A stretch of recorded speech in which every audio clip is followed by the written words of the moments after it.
My name is Paula Clark. I'm a social worker at the Bureau of Adoptions, and the story you are about to see is true. He seems to like you. I'm so glad you brought us together, Reverend Gould. I trust something can be worked out. You know how I feel about it. Well, I'm sure you two must have things to discuss. If you'll excuse me. Well, what do you think of that, huh? What do you think that is? What? Reverend Gould is right. Danny would be a lucky child to have you for his mother. Oh, I'd be the lucky one. Come on, Danny. Oh, come on, darling.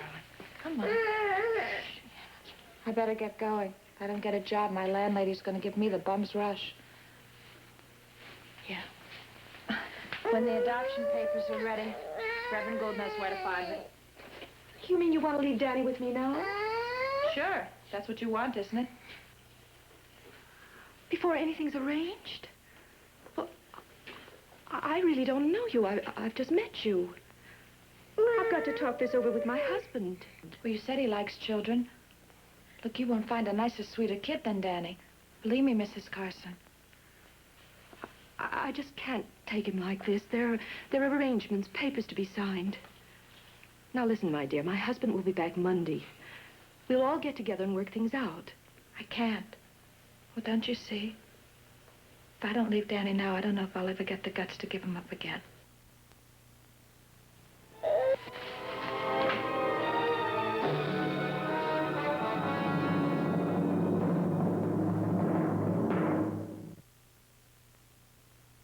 The petition to adopt baby boy Blake was referred to us by the Superior Court of Los Angeles, October 20th.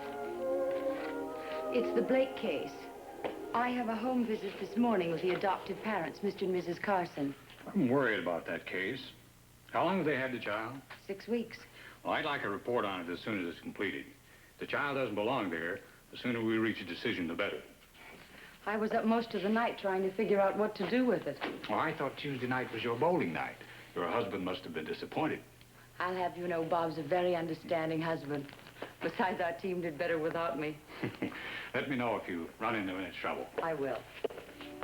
The Carsons lived on Arden Drive, a fashionable section of Hollywood when the movies were young.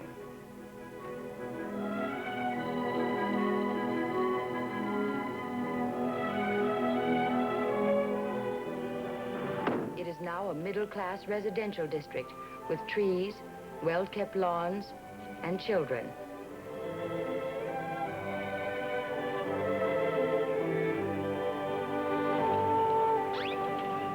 Good morning, I'm Paula Clark. We've been expecting you. Won't you come in? Thank you. My first impression of Mrs. Carson was good, as was my impression of her husband, Stuart Carson. Also present was their attorney, Mr. Sherman. They were pleasant, courteous, and frightened. Oh, please sit down. Thank you.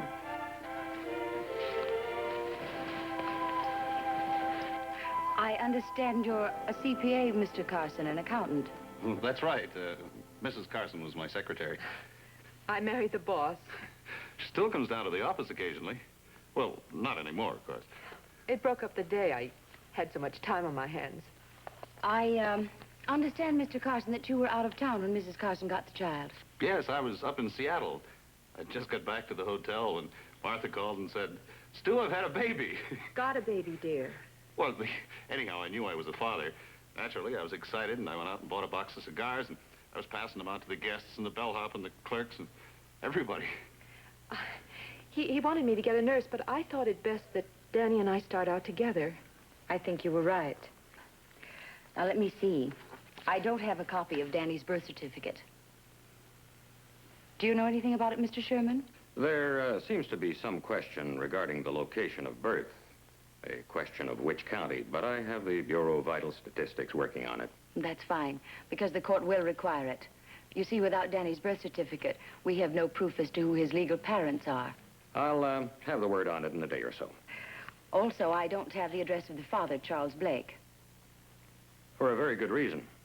We can't locate him. Our last report was that he was in prison. You see, Mrs. Blake hasn't heard from her husband in almost 2 years. She has since secured a divorce on grounds of desertion and was awarded custody of the child. We have her consent. Well, that's fine. But without his written consent, there's a question as to his intentions. You see, regardless of the divorce, the father has certain rights over his child. Well, if he doesn't give his written consent, does that mean you'll take Danny away from us? Mr. Carson, I have nothing to do with it. Our agency merely gathers the facts and reports them to the court. Then it's up to the judge. But suppose we can't find him. Then you're leaving a loophole in the adoption. He could come back later and try to take Danny. Well, now, I doubt that any court would remove the child from the security of this fine home to give it to an ex-convict. Well, let's avoid the possibility if we can. We might institute abandonment proceedings. Yes, but that would take months. Bye-bye, Mommy. Oh, excuse me. Well, Danny, did you have a nice nap, huh? Oh, you're such a good boy. You're such a good boy. Larry, find that man Blake. Get an investigator. I don't care what it costs. I'll get on it right away. Bye, Mrs. Clark. Goodbye, Mr. Sherman. He's not quite awake yet. What have you got there, Danny? What's this? Don't you? It's a gun? Does it make a lot of noise? Yes, indeed it does.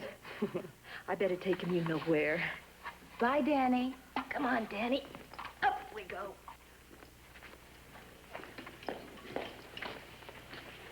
Goodbye, Mr. Carson. You'll be hearing from me.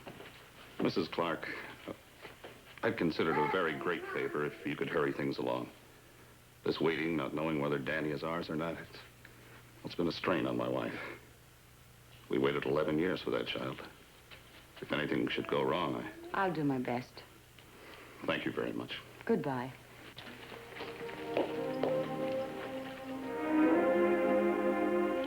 My next step was an interview with the natural mother.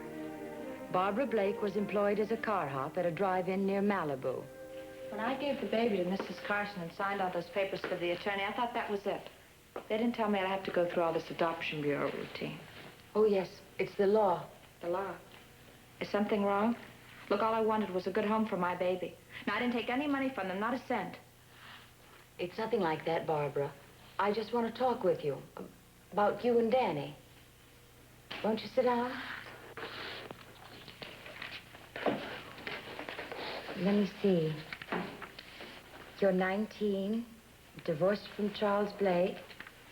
Your son Daniel is 2.5. You were born in Connecticut. What brought you to California, Barbara?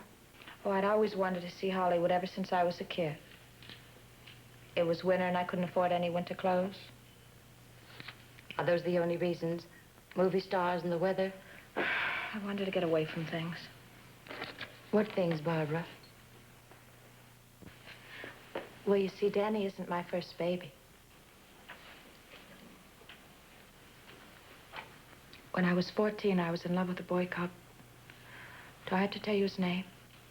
It isn't important. Anyway, his first name was Tar. Our folks said we were too young to get married. But Tommy and I figured that if we had to get married, our parents wouldn't have any choice. But it didn't work out that way. How did it work out? Those cornball parents of his. Did they shove the knife in my back? They said I wasn't fit for nice people, let alone to marry into their precious family. Well, what about your parents? Didn't they help? They went along with Tommy's parents. A girl's best friend is her mother and father. That's a lot of jazz. They treated me like I had a disease. Well, some parents can't believe it can happen to their daughter, to a nice girl. They shipped me to live with my aunt in Farmington. That's in Illinois. What happened to Tommy? Tommy? A lover boy? Oh, he brushed me off real fast. And you know why? His father bought him a brand new convertible. I'd see him speeding through town with the kids. My best friends, too. I could have spit. What were your friends like, Barbara? Oh, you know. The jukebox set, lots of fun, anything for a laugh. I was 15 when Tommy's baby was born. Where's the child now? My aunt gave her away. She gave her away? To some very nice people. Look, this couple, they were recommended by the doctor. Well, they paid me $100. That's how I got to California. Well, what else could I do? Yes, that's always the question, isn't it? You might have sought help from an adoption agency, Barbara, but you probably didn't even know they existed. Excuse me. Hello? Yes, Mr. Sherman. Good, that takes care of one of the problems. Now, if we can just find the father, we can move right along. Fine. Let's hope they find him. Thank you very much. The Carsons' attorney have located a copy of Danny's birth certificate, and they've hired a private investigator to find your husband. It'll take more than one investigator to find Chuck. He never stays in town long enough to have his pants pressed. Barbara, why were you in such a hurry to give Danny up? I had to. I couldn't take care of him. If I didn't go to work, I couldn't get along. If I did go to work, he saw so little of me, he hardly knew I was his mother. It wasn't good for either one of us. Did you really want to give him up? I guess no one wants to give up her baby. He'll have a better chance with Mr. and Mrs. Carson. They seem like real swell people. Don't you think so?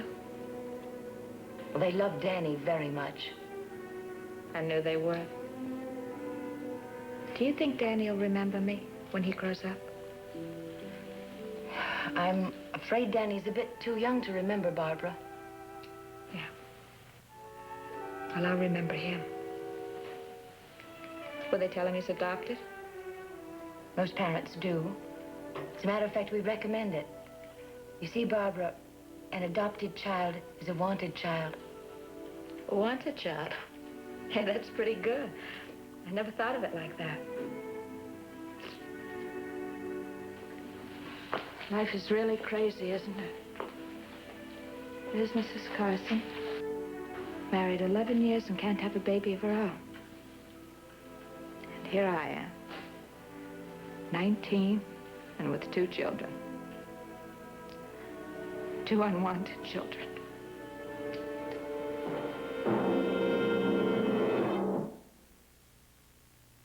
While the private investigator was looking for the missing husband, he suddenly returned to Los Angeles and got in touch with his ex-wife, Barbara Blake. She phoned to tell me he was living in an apartment on Western Avenue.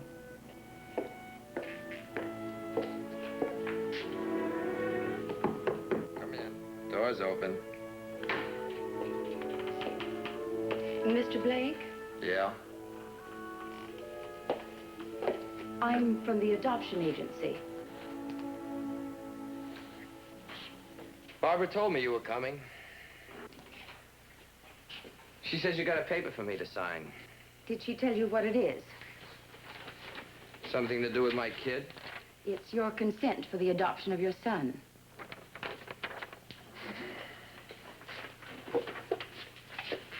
If you have any questions regarding your rights or the character of the people who want to adopt him, I'll be happy to answer them. Give up all my rights of custody, service, and earnings. I've got to think about this. You know, you don't give your kid away every day in the week. Well, maybe I can help you. Do you mind if I sit down? Go ahead. Thank you.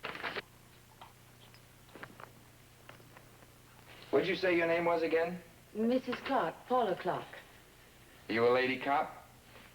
I'm the social worker. So?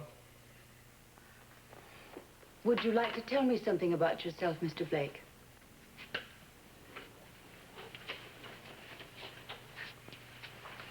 If you don't mind, I'd like to ask you a few questions about your background. What's Barbara been saying about me? Well, I know you've been away and that you've spent some time in prison, and I wasn't in prison. I'm sorry. Well, anyway, it wasn't a real prison. Look, here's the real story. I'll lay it on the line for you. After me and Barbara split up, I bummed around a while. Then I signed for a hitch in the Navy. I guess I was a pretty crazy guy, you know? Anything for kicks. Well, then I started taking something for my nerves, And from that, I switched to, well, guess you know what happens next. I got hooked, but good. Well, the SPs picked me up, and I spent a year in a Navy retraining center in San Diego. They put me through psychiatry. They sweated me out. And I kicked the habit. Honest. What was the trouble between you and Barbara? Why did you leave her when she was about to have a child? Were you notified when she filed for divorce? I didn't even know a thing about it. Would you have contested it? You bet your life I would. I didn't want a divorce. But you didn't write to her for 2 years. I didn't want her to know where I was. I wanted to come back, cured. I see. Well, how do you feel about Barbara now? I don't blame her. I gave her a raw deal. I loused up her life and mine, too. Are you still in love with her? You talked to Barbara yesterday. Is there any chance that the two of you might get back together again? Mr. Blake, it's important that I know this. Well, why don't you ask her? She's the one that got the divorce. Sometimes a couple remarry, then they try to take the child back. I've seen it happen too many times. That's why I'm not gonna sign away my kid. Not until I know where I stand with Barbara. I guess you think I'm a pretty crummy guy. Well, I guess maybe you're right. Well, you're a young man. You can learn from your past mistakes. My whole life has been a mistake. I've been kicked around ever since I was a kid. And do you know why? I never had anything to hold me in one place. No family, nothing. But a wife and a kid can change all that. Make me settle down. Maybe that's just what I need. Don't you see what you're doing? You're using your child to straighten out your own life. Well, what's wrong with that? I'd be a good father to the kid. Charles, up to now, you haven't shown any interest in him at all. Until you read this consent form, you didn't even know what his name was. You got me there. What'd you say his name was again? Daniel. Danny. That's a Bible name. Say, a father has a right to see his kid if he wants to, doesn't he? Yes? Well, I want to. You can't upset the child's sense of security. He's my kid, and I want to see him. No, I don't want you to see him. You didn't want to see him when he was born, and you're not going to see him now. Now, Bobby, let's not fly off the handle. Look, he's in a nice home with nice people. And you're not going to mess up his life like you messed up mine. Barbara, I think it's best that he does see Danny. Then if he gives his consent, he'll give it willingly rather than in anger. I think it'll be better for everybody that way. What do you say, Barbara? How about it?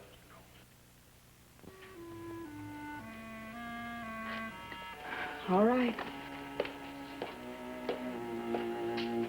I'll call Mrs. Carson, make an appointment.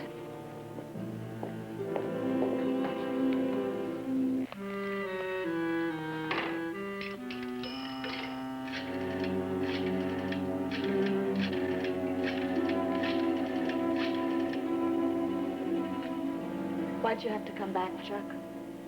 Why? I missed you, hon. Honest. Hello, Mrs. Carson? This is Paula Clark. Yes, I'm at his apartment now. Has he signed the consent? Well, we've been discussing it, but first he'd like to see Danny. Oh. Martha, what's the matter? Hello? This is Mr. Carson. Mrs. Clark. Well, what is it? Well, there's no cause for alarm, Mr. Carson.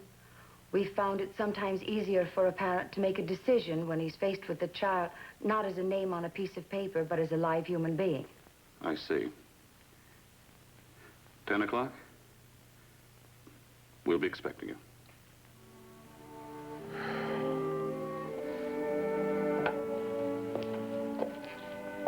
I have to get back. I'll see you tomorrow morning at my office, about 10:15.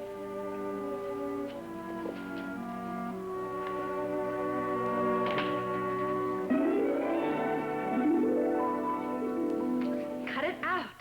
I'm not some cheap pickup. Bobby, you're my wife. I never wanted you to be anything else. Don't hand me that line. You walked out on me when I needed you most. You're no good. You never worked. I was sick. I was out of my mind. I'd have stuck by you, you know that. Then why did you divorce me? Because I was alone. Because I didn't hear from you. Not a word, not a letter or a phone call. I didn't know whether you were dead or alive. Would you have cared if I was dead? A girl doesn't marry a guy, have a baby by him, and not care about it.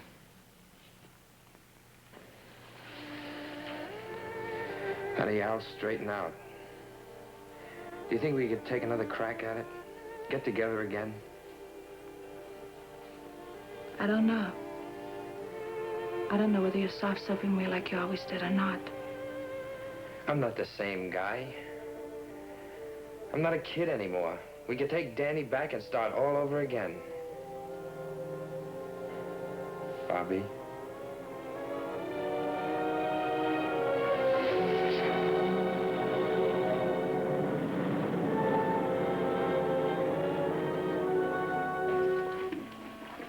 Mr. Carson, this is Mr. Blake.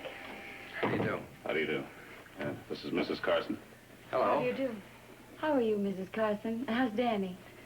He's fine. Danny's... This way, please.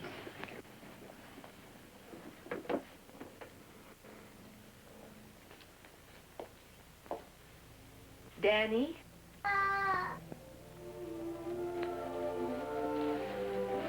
This gentleman's come to say hello. This is Mr. Charles. Hi. Is your name Danny? Well, what do you know, chum? I've got a present for a boy named Danny. Sit down. Want to see what it is? Huh?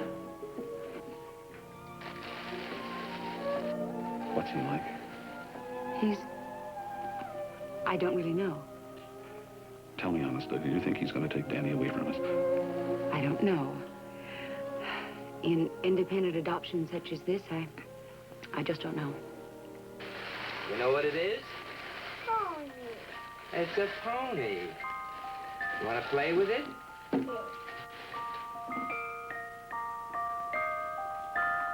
There it is. You like the pony? Pet the little pony right on the head.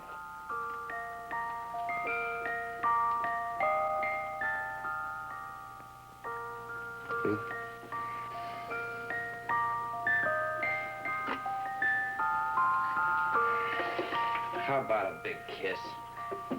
Give me a kiss. Come on, give me a kiss. Mommy. My mommy.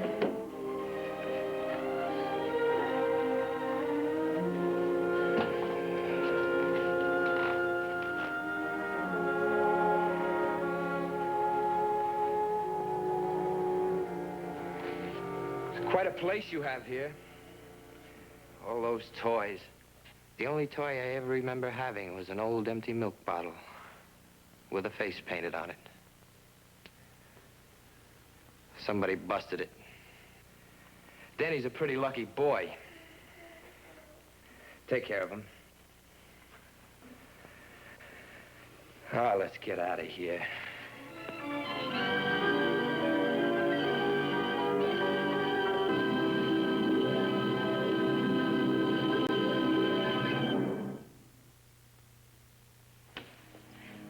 Ladies and gentlemen, our guest, Mr. Eddie Albert. Hello. Mr. Albert, as a father who has adopted a child, what do you think of the story you've just seen? Well, I got quite a kick out of it. But I'd like to ask you a couple of questions.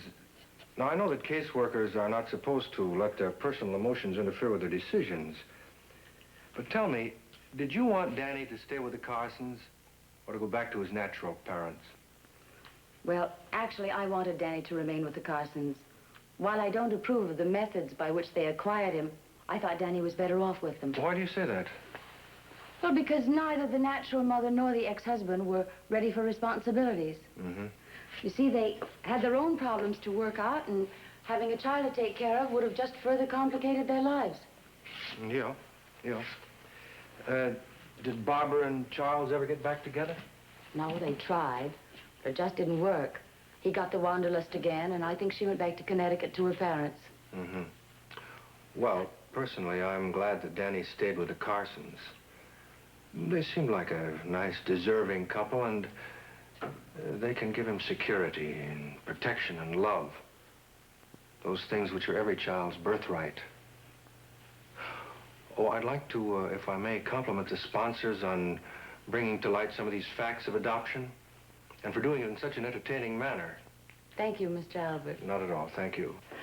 Our next case concerns a little girl who was not adopted, but whose older twin brothers were.